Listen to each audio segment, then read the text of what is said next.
80 years ago tonight, dozens of Allied airmen crawled through a tunnel beneath a German prison camp in what became known as the Great Escape.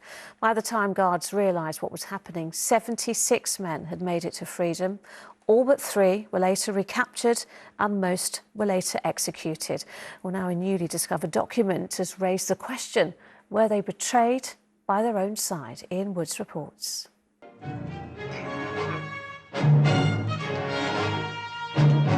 It's a story familiar to anyone who's seen the famous movie. Allied prisoners dug 3 tunnels attempting a mass breakout from Stalag Luft III. It was based on real events, though not this bit, which was invented to show off Steve McQueen's skill on a motorbike. Good luck. Thank you. Despite their best efforts to make it home, all but 3 were recaptured. Now a document has been unearthed in the National Archives.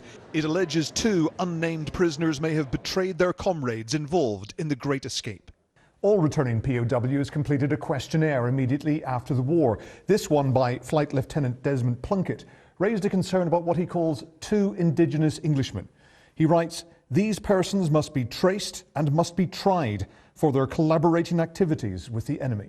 He's quite ambiguous about what that might mean, whether it was prisoners in the camp, whether it was fellow escapees, or whether they were individuals who were outside of the camps. But he very clearly makes those accusations. 50 prisoners who escaped were later shot, murdered on the direct orders of Adolf Hitler. So you can understand Plunkett's anger. But historians say he was wrong.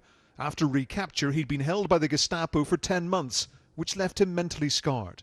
There's no way that the Great Escape could have been compromised by any traitor. I think Plunkett was pretty much made to realise by his fellow POWs that he was suffering from paranoia. He didn't repeat his allegations in later years, but did become the inspiration for the forger, played in the movie by Donald Pleasance. 4 days' work up the bloody spout.